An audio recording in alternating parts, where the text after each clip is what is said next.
नमस्कार दोस्तों, आप सभी का स्वागत है मेरे YouTube चैनल मनीष क्लासेस में। यहाँ पर हम उत्तराखंड जो अब आपके अपकमिंग एग्जाम्स हैं जैसे पटवारी, लेखपाल, forest guard, police, SI, constable, तो इन सारे एग्जाम्स में जिस तरीके के क्वेश्चन पूछे जाते हैं उसी तरीके की क्वेश्चन की हम यहाँ पे प्रैक्टिस कर रहे हैं। इससे पहले मैंने पार्ट 1 डिस्कस किया था, अगर आपने अभी तक उसको नहीं देखा तो आप उसको प्लेलिस्ट के थ्रू चेक कर सकते हो। आज हम यहाँ पर पार्ट 2 शुरू करेंगे और यहाँ पर भी हम हिंदी के 10 क्वेश्चन, फिर स्टैटिक जीके के 20 क्वेश्चन और उत्तराखंड जीके के भी 20 क्वेश्चन को डिस्कस करेंगे। तो चलते हैं डायरेक्टली क्वेश्चन की तरफ। ठीक है, यहाँ पे सबसे पहले हिंदी के 10 क्वेश्चन लिए गए हैं। तो सबसे पहला क्वेश्चन है, भाषा की लघुत्तम इकाई क्या है? ठीक है, यहाँ पे आपके ऑप्शन है शब्द, स्वर, व्यंजन या वर्ण। ठीक है, तो भाषा की जो सबसे छोटी इकाई होती है ये होती है वर्ण। तो यहाँ पे आपका ऑप्शन डी करेक्ट हो जाएगा। ठीक है, अगर ऐसा होता कि भाषा की सबसे सार्थक लघुत्तम इकाई और ऑप्शन में अगर आपका ध्वनि होता तो फिर आपका ध्वनि करेक्ट हो जाता, लेकिन यहाँ पर क्वेश्चन के अकॉर्डिंग भाषा की लघुत्तम इकाई पूछा है तो यहाँ पे आपका करेक्ट आंसर हो जाएगा वर्ण। तो यहाँ पे आपका ऑप्शन डी करेक्ट हो जाएगा। नेक्स्ट क्वेश्चन है, नेत्री शब्द का पुल्लिंग होगा। ठीक है, आपको बताना है कि नेत्री एक क्या है, स्त्रीलिंग शब्द है, आपको बताना है इसका पुल्लिंग क्या होगा। यहाँ पे आपके ऑप्शन है नेता, नेत्र, नेतिन या नेताइन। ठीक है, तो नेत्री का जो पुल्लिंग होगा ये होता है नेता। तो यहाँ पे आपका ऑप्शन ए करेक्ट हो जाएगा। ठीक है, इसके बाद नेक्स्ट क्वेश्चन है, किसने रीतिकाल को श्रृंगार काल कहा? ठीक है, यहाँ पे आपके ऑप्शन है हजारी प्रसाद द्विवेदी, विश्वनाथ मिश्र, भागीरथ मिश्र या रामचंद्र शुक्ल। ठीक है, तो एक आता विश्वनाथ मिश्र ने, ठीक है, रीतिकाल को श्रृंगार काल। तो यहाँ पे आपका ऑप्शन बी करेक्ट हो जाएगा। ठीक है, बाकी बहुत सारा मतभेद है इसके बारे में, क्योंकि जैसे मिश्र बंधु हैं तो इन्होंने इसको कहा है अलंकृत काल, और रीतिकाल श्रृंगार काल मतलब इस काल को रीतिकाल कहा है रामचंद्र शुक्ल ने, और साथ ही साथ इसको श्रृंगार काल कहा है विश्वनाथ मिश्र ने। तो अगर क्वेश्चन में ये पूछा होता कि श्रृंगार काल को रीतिकाल किसने कहा है तो फिर आपका ऑप्शन डी करेक्ट हो जाता, रामचंद्र शुक्ल। ठीक है, तो यहाँ पे आपका ऑप्शन बी करेक्ट हो जाएगा, रीतिकाल को श्रृंगार काल का है विश्वनाथ मिश्र ने।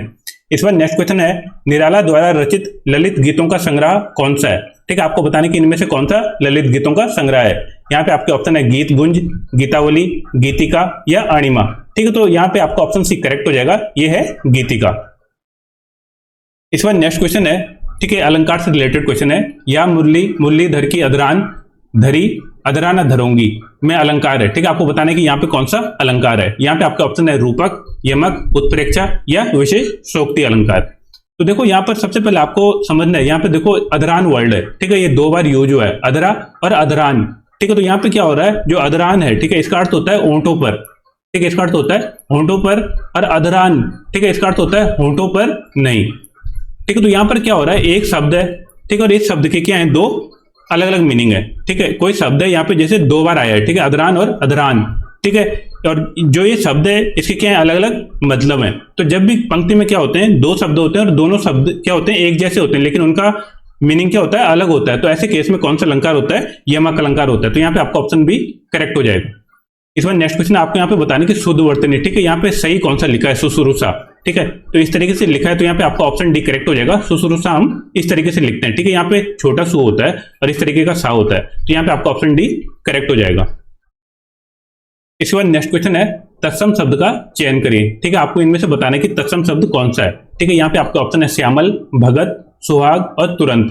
ठीक है, तो यहाँ पे तत्सम शब्द है आपका श्यामल। तो यहाँ पे आपका ऑप्शन ए करेक्ट हो जाएगा। ठीक है, अगर आपको इसका तद्भव बनाना है, ठीक है, तो इसका तद्भव होता है सांवला। ठीक है, इसका तद्भव होता है सांवला। इस पर नेक्स्ट क्वेश्चन है, नाक का बाल होना मुहावरे का अर्थ है। ठीक है, आपको बताना है कि इस मुहावरे का अर्थ क्या होता है। यहाँ पे आपका ऑप्शन है शत्रु होना, नाक में बीमारी होना, अधिक समीप होना या अधिक प्रिय होना। ठीक है, तो नाक का बाल होने का अर्थ होता है कि कोई चीज आपको बहुत प्रिय है। ठीक है, तो अधिक प्रिय होना। तो यहाँ पे आपका ऑप्शन डी करेक्ट हो जाएगा। इस पर नेक्स्ट क्वेश्चन है, कौन सा अभिप्राय का पर्यायवाची नहीं है? ठीक है, आपको बताने कि इनमें से अभिप्राय का पर्यायवाची कौन सा नहीं है। ठीक है, तो अभिप्राय का मीनिंग होता है तात्पर्य भी होता है, ठीक है, इरादा भी होता है, प्रयोजन भी होता है। तो यहाँ पे यही पूछा है कि पर्यायवाची नहीं है, तो यहाँ पे आपका ऑप्शन भी करेक्ट हो जाएगा, अनर्थ अभिप्राय का पर्यायवाची नहीं है। और इसके बाद लास्ट क्वेश्चन है हिंदी का 10वां, हिंदी भाषा के वर्गीकरण के आधार पर छत्तीसगढ़ी बोली है। ठीक है, आपको बताने की छत्तीसगढ़ी किसकी बोली है।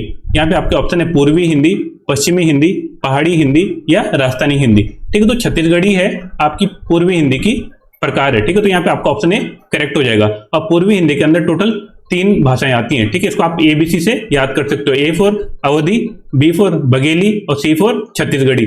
इसी तरीके से पश्चिमी हिंदी में टोटल कितनी भाषाएं आती हैं, टोटल 5 भाषाएं आती हैं। पहाड़ी हिंदी में 2 भाषाएं आती हैं और राजस्थानी हिंदी में 4 भाषाएं आती हैं। अब चलते हैं नेक्स्ट पार्ट की तरफ। ठीक है। यहाँ पर 11 से लेके आपके 30 तक स्टैटिक जीके के क्वेश्चन है, ठीक है। और इसी तरीके के क्वेश्चन कई बार एग्जाम में आपसे पूछे जाते हैं। तो सबसे पहला क्वेश्चन है, स्वयं को दूसरा सिकंदर ये सानी कहने वाला सुल्तान था, ठीक है। यहाँ पे आपके ऑप्शन है बलबन, बाबर, अलाउद्दीन खिलजी या सिकंदर लोदी, ठीक है। तो ये जो अपने आप को, ठीक है, जिस सुल्तान ने कहा था सिकंदर ये सानी, ये कहा था अलाउद्दीन खिलजी ने। तो यहाँ पे आपका ऑप्शन सी करेक्ट हो जाएगा, ठीक है। और अलाउद्दीन खिलजी ने यहाँ पे बहुत सारे काम किए, जैसे प्रशासनिक कार्य उन्होंने बहुत अच्छी किए यहाँ पे, ठीक है। राजस्व को लेकर, जैसे मूल्य नियंत्रण, ठीक है। तो इन सारे चीजों में इनकी काफी सारी भागीदारी रही है।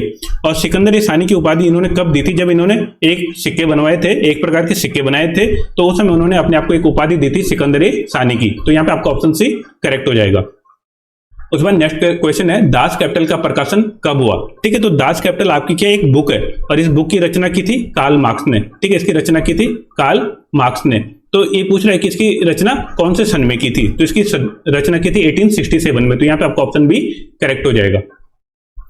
इस पर नेक्स्ट क्वेश्चन है, निम्नलिखित में से कौन सी ग्रीन गैस नहीं है? ठीक है, आपको बताने की इनमें से ग्रीन गैस कौन सी नहीं है, ठीक है। तो नाइट्रस ऑक्साइड ये ग्रीन गैस होती है, कार्बन डाइऑक्साइड, ठीक है, ये भी ग्रीन गैस का पार्ट है, मीथेन भी ग्रीन गैस होती है। तो यहाँ पे पूछा कि कौन सी ग्रीन गैस नहीं है, तो यहाँ पे आपका ऑप्शन डी करेक्ट हो जाएगा, ओजोन आपकी ग्रीन गैस नहीं है, ठीक है। और इसको हम दिखाते हैं O3 से। इसमें नेक्स्ट क्वेश्चन है, भारत में पहली यूरोपियन बस्ती किस स्थान पर स्थापित की गई थी? ठीक है, यहाँ पे ऑप्शन है आपके कोची, चिनसुरा, सूरत या चेन्नई, ठीक है। तो जो सबसे पहली यूरोपियन बस्ती यहाँ पे स्थापित की गई थी केरल के कोच्चि में। तो यहाँ पे आपका ऑप्शन ए करेक्ट हो जाएगा, और ये पड़ता है आपके केरल के एर्नाकुलम जिले में, ठीक है। तो यहाँ पे आपका ऑप्शन ए करेक्ट हो जाएगा। इस बार नेक्स्ट क्वेश्चन है, मनुष्य में पसलियों की संख्या होती है, ठीक है। यहाँ पे आपका ऑप्शन है 24, 10, 22 या 12, ठीक है। तो मनुष्य में पसलियों की संख्या होती है टोटल 24। तो यहाँ पे आपका ऑप्शन ए करेक्ट हो जाएगा, और 24 में से 12 आपकी बाईं ओर होती है और 12 आपकी दाईं साइड होती है। इस पर नेक्स्ट क्वेश्चन है, पंचायती राज से संबंधित संशोधन कौन सा है? ठीक है, यहाँ पे आपका ऑप्शन है 72वां, 71वां, 73वां या 76वां, ठीक है। तो यहाँ पे आपका ऑप्शन सी करेक्ट हो जाएगा। जो पंचायती राज से संबंधित संशोधन है, ये आपका 73वां संशोधन, ठीक है। और आपको ये भी याद रखना है कि 24 अप्रैल 1993, ठीक है, 24 अप्रैल 1993 से जो पंचायती राज था ये संपूर्ण भारत में लागू कर दिया गया था। इस बार नेक्स्ट क्वेश्चन है, भारत का पहला नगर निगम कहाँ स्थापित किया गया था? यहाँ पे आपके ऑप्शन है मद्रास, कोलकाता, दिल्ली या मुंबई, ठीक है। तो जो सबसे पहला नगर निगम बना था तो ये घोषित किया गया था मद्रास को। तो यहाँ पे आपका ऑप्शन ए करेक्ट हो जाएगा। और ये कब बना था? ये बना था 1867 में, ठीक है। इसके बाद फिर बने थे मुंबई और कोलकाता, एक साथ बने थे, ठीक है, मुंबई और कोलकाता, और ये दोनों बने थे 1726 में। इस बार नेक्स्ट क्वेश्चन है, संविधान की व्याख्या कौन करता है? ठीक है, यहाँ पे आपके ऑप्शन है विधानमंडल, कार्यपालिका, न्यायपालिका या राष्ट्रपति, ठीक है। तो यहाँ पे आपका ऑप्शन सी करेक्ट हो जाएगा, न्यायपालिका, क्योंकि जो सर्वोच्च न्यायालय होता है वो संविधान की व्याख्या करने वाला अंतिम अधिकारी होता है। तो यहाँ पे आपका ऑप्शन सी करेक्ट हो जाएगा, संविधान की व्याख्या करता है न्यायपालिका। इस बार नेक्स्ट क्वेश्चन है, जहां कानून नहीं वहां स्वतंत्रता नहीं, यह कथन किसका है? ठीक है, यहाँ पे आपके ऑप्शन है प्लेटो, मैकियावेली, जॉन लॉक या कार्ल मार्क्स, ठीक है। तो ये कथन है जॉन लॉक का। तो यहाँ पे आपका ऑप्शन सी करेक्ट हो जाएगा। और जॉन लॉक की एक बुक है द सेकंड टेट्राइज ऑफ गवर्नमेंट। तो इस बुक में इन्होंने लिखा है जहां कानून नहीं वहां स्वतंत्रता नहीं। इस बार नेक्स्ट क्वेश्चन है, ऑल इंडिया मुस्लिम लीग की स्थापना किसने की थी? ठीक है, तो इसकी स्थापना की थी मोहम्मद अली जिन्ना ने। तो यहाँ पे आपका ऑप्शन भी करेक्ट हो जाएगा। और इसकी स्थापना हुई थी 30 दिसंबर 1906 को, ठीक है। और ये कहाँ पे हुई थी? ये हुई थी ढाका में, बांग्लादेश में, ठीक है। तो यहाँ पे पूछा है कि इसकी स्थापना किसने की थी? तो इसकी स्थापना की थी मोहम्मद अली जिन्ना ने। तो यहाँ पे आपका ऑप्शन भी करेक्ट हो जाएगा, ठीक है। इसके बाद नेक्स्ट क्वेश्चन है कि किस सिख गुरु ने अपने आप को सच्चा बादशाह कहा? ठीक है, यहाँ पे आपके ऑप्शन है गुरु गोविंद सिंह, गुरु हरगोविंद, गुरु तेग बहादुर या गुरु अर्जन देव, ठीक है। तो यहाँ पर गुरु हरगोविंद सिंह थे जिन्होंने अपने आप को सच्चा बादशाह कहा था। तो यहाँ पे आपका ऑप्शन भी करेक्ट हो जाएगा। इस बार नेक्स्ट क्वेश्चन है, कौन सा अधिकार राजनैतिक अधिकार है? ठीक है, यहाँ पे आपके ऑप्शन है कार्य का अधिकार, चुनाव करने का अधिकार, शिक्षा का अधिकार या मतदान का अधिकार, ठीक है। तो यहाँ पे चुनाव करने का अधिकार है, ये कैसे आपका एक राजनीतिक अधिकार है। तो यहाँ पे आपका ऑप्शन भी करेक्ट हो जाएगा। फिर इसके बाद नेक्स्ट क्वेश्चन है, पूर्वी तटीय मैदान का एक अन्य नाम है, ठीक है। मींस पूर्वी तटीय मैदान जो आपका तमिलनाडु से लेकर पश्चिम बंगाल तक है, तो उसका एक अन्य नाम क्या है? ठीक है, यहाँ पे आपका ऑप्शन है कोंकण तट, गुजरात मैदान, कोरोमंडल तट या मालाबार तट, ठीक है। तो जो आपका ये पूर्वी तट है इसको हम बोलते हैं कोरोमंडल के नाम से। तो यहाँ पे आपका ऑप्शन सी करेक्ट हो जाएगा, ठीक है। और अगर इसकी एवरेज चौड़ाई की बात करोगे तो इसकी लगभग 120 किलोमीटर क्या है औसत चौड़ाई है, इस बार नेक्स्ट क्वेश्चन है कि कौन सी फसल रबी की फसल नहीं है। ठीक है, आपको बताना है कि इनमें से रबी की फसल कौन सी नहीं है। ठीक है, तो गेहूं, जौ और रैपसीड ये तीनों क्या रबी की फसल है, जबकि जूट नहीं है। ठीक है, जूट कौन सी है, एक खरीफ की फसल है। तो यहाँ पे आपको ऑप्शन डी करेक्ट हो जाएगा। यही पूछ रहा था कि रबी की फसल कौन सी नहीं है, तो जूट कैसी फसल है, एक खरीफ की फसल है। बाकी देखो गेहूं और जौ आपको तो पता ही है। जो बाकी रैपसीड है इससे क्या करते हैं हम, इससे हम ऑयल निकालते हैं। ठीक है, ये ऑयल निकाला जाता है रैपसीड के थ्रू। इस बार नेक्स्ट क्वेश्चन है पल्सर होते हैं। ठीक है, आपको बताना है कि पल्सर इनमें से क्या होते हैं। यहाँ पे आपका ऑप्शन है पृथ्वी की ओर आने वाले तारे, एक वाहन, उच्च तापमान वाले तारे या तेजी से घूमने वाले तारे। ठीक है, तो पल्सर क्या होते हैं, बहुत तेजी से घूमते हैं। ठीक है, और आकार में क्या होते हैं, थोड़ा छोटे होते हैं। तो यहाँ पे आपका ऑप्शन डी करेक्ट हो जाएगा। इस बार नेक्स्ट क्वेश्चन है तवल चोंगली किस राज्य का लोक नृत्य है। ठीक है, यहाँ पे आपके ऑप्शन है असम, मणिपुर, महाराष्ट्र या पश्चिम बंगाल। ठीक है, तो जो तवल चोंगली है ये असम का क्या है, लोक नृत्य है। तो यहाँ पे आपका ऑप्शन ए करेक्ट हो जाएगा। बाकी आपको ये भी याद रखना है कि असम का एक नृत्य है बिहू, ये भी काफी फेमस है और कई बार एग्जाम में पूछा जाता है। ठीक है, इस बार नेक्स्ट क्वेश्चन है किसको पर्ल सिटी कहा जाता है। यहाँ पे आपका ऑप्शन है कांडला बंदरगाह, तूतीकोरिन, कोच्चि या हैदराबाद। ठीक है, तो पर्ल सिटी के नाम से जाना जाता है हैदराबाद को। तो यहाँ पे आपका ऑप्शन डी करेक्ट हो जाएगा। और यहाँ पे क्या होता है, जो मोती का काफी ज्यादा व्यापार होता है, तो उसी कारण इसको हम पर्ल सिटी के नाम से जानते हैं। इस पर नेक्स्ट क्वेश्चन है प्याज में खाद्य भाग है। ठीक है, प्याज में जो पार्ट हम खाते हैं वो मूल रूप से क्या है। ठीक है, आपको यहाँ पे बताना है। यहाँ पे आपका ऑप्शन है पत्ता, जड़, तना या पुष्प। ठीक है, तो प्याज में जिस भाग को हम खाते हैं उसको हम कहते हैं तना। तो यहाँ पे आपका ऑप्शन सी करेक्ट हो जाएगा। इस पर नेक्स्ट क्वेश्चन है काली मौत किसे कहते हैं। ठीक है, यहाँ पे आपके ऑप्शन है कैंसर, प्लेग, एड्स और मलेरिया। ठीक है, तो काली मौत के नाम से काफी फेमस है और इसको कहते हैं प्लेग को। तो यहाँ पे आपका ऑप्शन भी करेक्ट हो जाएगा। और ये पेंडेमिक आया था जो आपका उत्तरी अफ्रीका है और यूरोप में, ये आया था लगभग 1347 से लेकर 1351 के बीच में। और इस समय प्लेग के कारण क्या हुई थी, यहाँ पे काफी सारी मौतें हुई थी। लगभग 1000 से लेकर 2000 लाख लोगों की मौत हुई थी। तो इसी को हम काली मौत के नाम से जानते हैं। तो यहाँ पे आपका ऑप्शन भी करेक्ट हो जाएगा। इस बार नेक्स्ट क्वेश्चन है अंतर्राष्ट्रीय न्यायाधीशों की कुल कितनी संख्या है। ठीक है, यहाँ पे आपका ऑप्शन है 10, 15, 9 और 8। ठीक है, तो जो अंतर्राष्ट्रीय न्यायाधीश हैं इनकी टोटल संख्या होती है 15। तो यहाँ पे आपका ऑप्शन भी करेक्ट हो जाएगा। और ये भी पूछ सकता है कि इनका कार्यकाल कितना समय का होता है। तो इनका कार्यकाल होता है टोटल 9 ईयर का। ठीक है, 9 साल का। तो यहाँ पे आपका मीन्स क्वेश्चन के अकॉर्डिंग ये पूछा था कि टोटल कितनी संख्या होती है। तो यहाँ पे आपका ऑप्शन भी करेक्ट हो जाएगा, टोटल 15 होती है। ठीक है, इसके बाद 31 और 32 ये आपके रीजनिंग के क्वेश्चन है। ठीक है, यहाँ पे आपके पास गिवन है गार्डन को HBS कोड से लिखा जाता है। तो इसी तरीके से रिपोर्ट को हम किस कोड से लिखेंगे। तो देखो सबसे पहले आपको आइडेंटिफाई करना है कि यहाँ पे कौन सा पैटर्न चल रहा है। तो देखो यहाँ पे G की पोजीशन होती है 7 और A की पोजीशन होती है 1।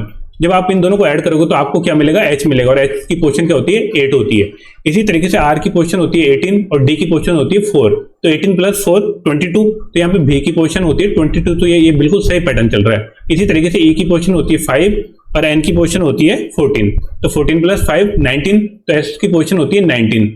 ठीक है, ये वाला पैटर्न चल रहा है। तो इसी तरीके से अब आपको क्या करना है, रिपोर्ट का कोड बताना है। तो R की पोजीशन यहाँ पे होती है 18। ठीक है, R की पोजीशन है 18 और E की पोजीशन है 5। तो 18 + 5 कितना आ जाएगा, ये 23। तो 23 किसकी पोजीशन होती है, W की। जब आप इन दोनों को ऐड करोगे तो 23 और ये पोजीशन होती है W की। मीन्स सबसे पहला वर्ड क्या होगा आपका, W होगा। तो मीन्स B और C तो हो नहीं सकते। ठीक है, अब इसके बाद देखो P और O। तो P की पोजीशन होती है 16 और O की पोजीशन होती है 15। ठीक है, 15 और 16 को जब आप ऐड करोगे तो कितना आ जाएगा, 31। अब आप यहाँ पे देखो Z में आपकी पोजीशन होती है 26 और Z + 5। ठीक है, 26 + 5 31। तो 35 किसकी पोजीशन हो जाएगी, E की पोजीशन हो जाएगी। ठीक है, तो सेकंड नंबर पे E होना चाहिए। तो यहाँ पे आपका ऑप्शन ए करेक्ट हो जाएगा। मीन्स थर्ड को आपको चेक करने की जरूरत नहीं है। बाकी अगर आपको चेक करना है तो आप चेक भी कर सकते हो। जैसे यहाँ पे R की पोजीशन होती है 18 और T की पोजीशन होती है 20। तो 20 + 18 कितना आ जाएगा, 38। ठीक है, 38 देखो 26 तक तो Z हो जाएगा।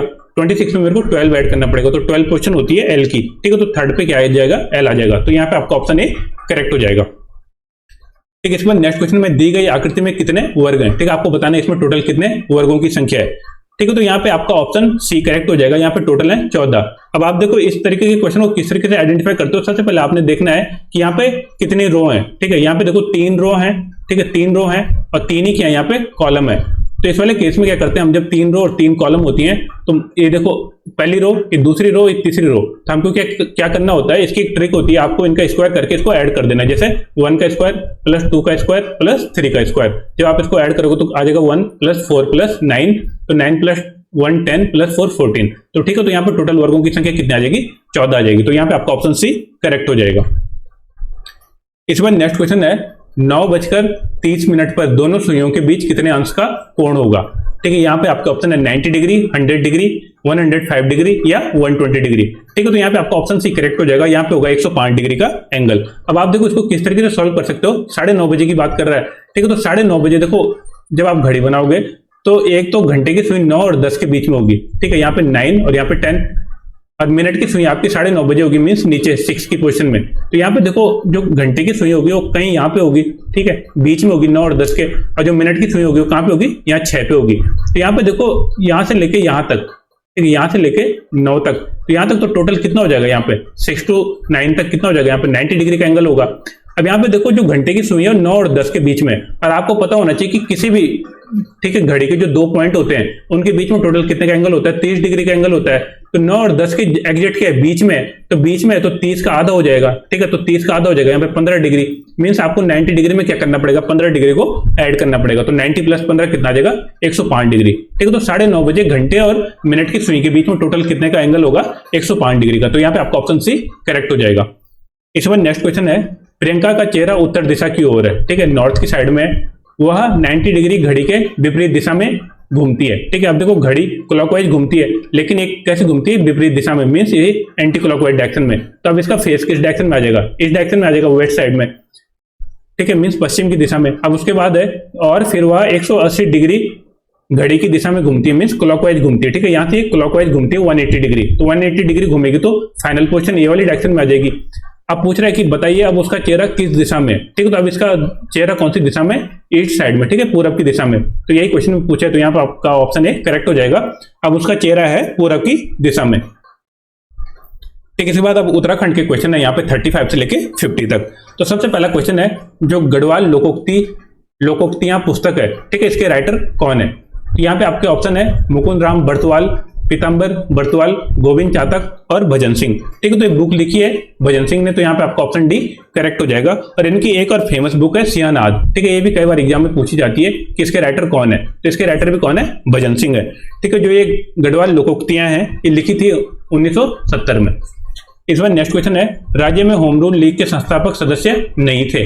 ठीक है, अब देखो जो होम रूल लीग था राज्य में, ठीक है, उत्तराखंड में, इसकी स्थापना हुई थी 1914 में। तो इसके संस्थापक मोहन जोशी भी थे, चिरंजीव लाल भी थे और बद्रीदत्त पांडे भी थे। तो यहाँ पे पूछा है कि इसके संस्थापक सदस्य कौन नहीं थे? तो ये यहाँ पे आपका ऑप्शन डी करेक्ट हो जाएगा। शांतिलाल त्रिवेदी इसके संस्थापक सदस्य नहीं थे।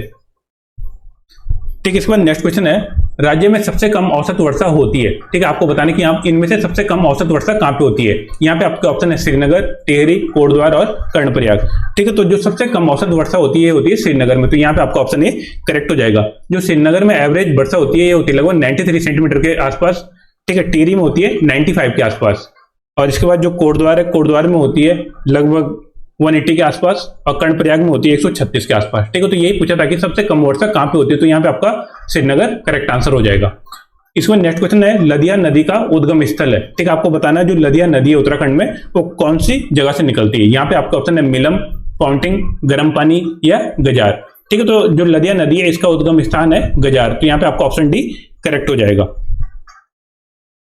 इसमें नेक्स्ट क्वेश्चन है 1 हेक्टेयर में कितने नाली भूमि होती है? ठीक है, यहाँ पे लिखा है 1 हेक्टेयर में कितने नाली भूमि होती है? तो यहाँ पे आपका ऑप्शन है 10, 25, 40 और 50। ठीक है, तो 1 हेक्टेयर में टोटल होती है 50 नाली भूमि। तो यहाँ पे आपका ऑप्शन डी करेक्ट हो जाएगा।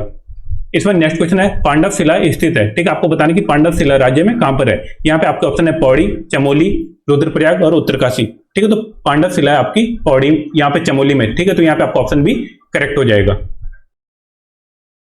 ठीक है, अब चलते हैं नेक्स्ट क्वेश्चन की तरफ। नेक्स्ट क्वेश्चन है रूपकुंड के कंकालों को सर्वप्रथम वन विभाग द्वारा कब खोजा गया था? ठीक है, आपको बताने की कौन से सन में इनकी खोज की गई थी? तो यहाँ पे आपके ऑप्शन है 1930 से 35 के बीच में, 1940 से 42 के बीच में, 1942 से 43 के बीच में और 1956 से लेकर 57 के बीच में। ठीक है, तो इनकी खोज की थी जो एक ब्रिटिश, ठीक है, एक ब्रिटिशर्स थे फॉरेस्ट गार्ड। ठीक है, फॉरेस्ट गार्ड। ठीक है, तो इन्होंने इसको सबसे पहले क्या किया था? इसकी खोज की थी, और इसकी खोज की थी इन्होंने 1942 और 43 में। तो यहाँ पे आपका ऑप्शन सी करेक्ट हो जाएगा। इस बार नेक्स्ट क्वेश्चन है रानी खेत को किसने विश्व का सर्वोत्तम हिल स्टेशन माना है? ठीक है, तो यहाँ पे आपका ऑप्शन है लॉर्ड मेयो, ट्रेल, रैमजे या इनमें से कोई नहीं। ठीक है, तो यहाँ पे आपका ऑप्शन डी करेक्ट हो जाएगा, इनमें से कोई नहीं, क्योंकि जो रानीखेत है इसको विश्व का सर्वोत्तम हिल स्टेशन कहा था विलियम डोगस्ट ने, ठीक है, और एक कब कहा था 1869 में। तो यहाँ पे ये ऑप्शन में गिवन नहीं है, तो यहाँ पे आपको ये नोट डाउन कर लो, इसका करेक्ट आंसर होगा विलियम डोगस्ट, ठीक है, इन्होंने कहा था रानीखेत को विश्व का सर्वोत्तम हिल स्टेशन। इस बार नेक्स्ट क्वेश्चन है, दुर्गा माता की सिंह वाहिनी प्रतिमाएं राज्य में कहां से मिली हैं? यहाँ पे आपके ऑप्शन है वैजनाथ, जागेश्वर, वंशी नारायण या गोपेश्वर, ठीक है, तो ये मिली है आपकी जागेश्वर से, तो यहाँ पे आपका ऑप्शन है ऑप्शन बी करेक्ट हो जाएगा, ठीक है, ये मिली है आपकी जागेश्वर से, तो यहाँ पे आपका ऑप्शन बी करेक्ट हो जाएगा। इस बार नेक्स्ट क्वेश्चन है, राज्य सरकार ने वरिष्ठ नागरिकों को भरण पोषण तथा कल्याण अधिनियम कब लागू किया? ठीक है, तो ये लागू किया गया था 2011 में, तो यहाँ पे आपका ऑप्शन बी करेक्ट हो जाएगा। इस बार नेक्स्ट क्वेश्चन है, स्वतंत्रता के समय राज्य में कुल कितने जिले थे? ठीक है, मीन्स जब स्वतंत्र मीन्स 1957 की बात कर रहा है, ठीक है, 1949 में, मीन्स स्वतंत्रता के समय राज्य में कुल कितने जिले थे? ठीक है, मीन्स 1947 में, तो उस समय राज्य में टोटल जिले थे आपके 3, तो यहाँ पे आपका ऑप्शन बी करेक्ट हो जाएगा। इस पर नेक्स्ट क्वेश्चन है, अल्मोड़ा में देसी चिकित्सकों की नियुक्ति किसने की थी? ठीक है, तो यहाँ पे आपका ऑप्शन है ट्रेल, लूसिंगटन, बेटन या इनमें से कोई नहीं, ठीक है, तो अल्मोड़ा में देसी चिकित्सकों की नियुक्ति की थी ट्रेल ने, तो यहाँ पे आपका ऑप्शन ए करेक्ट हो जाएगा। इस पर नेक्स्ट क्वेश्चन है, नीले रंग के कमल के लिए प्रसिद्ध ताल है, ठीक है, आपको बताने कि उत्तराखंड में नीले रंग के कमल कौन से ताल में पाए जाते हैं। यहाँ पे आपका ऑप्शन है मंसूर ताल, वासुकी ताल, श्यामला ताल या सात ताल, ठीक है, तो यहाँ पे आपका ऑप्शन भी करेक्ट हो जाएगा, वासुकी ताल में नीले रंग के कमल पाए जाते हैं, और ये पड़ता है आपका टिहरी में, ठीक है, वासुकी ताल कहां पर है? टिहरी में। इस बार नेक्स्ट क्वेश्चन है, काशीपुर किस नदी के तट पर बसा है? ठीक है, यहाँ पे आपका ऑप्शन है कौसी, गोला, बाकरा या ढेला, ठीक है, तो जो काशीपुर है ये है ढेला नदी के किनारे पे, तो यहाँ पे आपका ऑप्शन डी करेक्ट हो जाएगा। और काशीपुर का पुराना नाम ये भी आपको याद रखना, कई बार एग्जाम में पूछा जाता है, गोविषाण है, ठीक है, गोविषाण। इस पर नेक्स्ट क्वेश्चन है, उत्तराखंड वन विकास निगम की स्थापना कब हुई? ठीक है, तो इसकी स्थापना हुई थी 1 अप्रैल 2001 को, तो यहाँ पे आपका ऑप्शन सी करेक्ट हो जाएगा।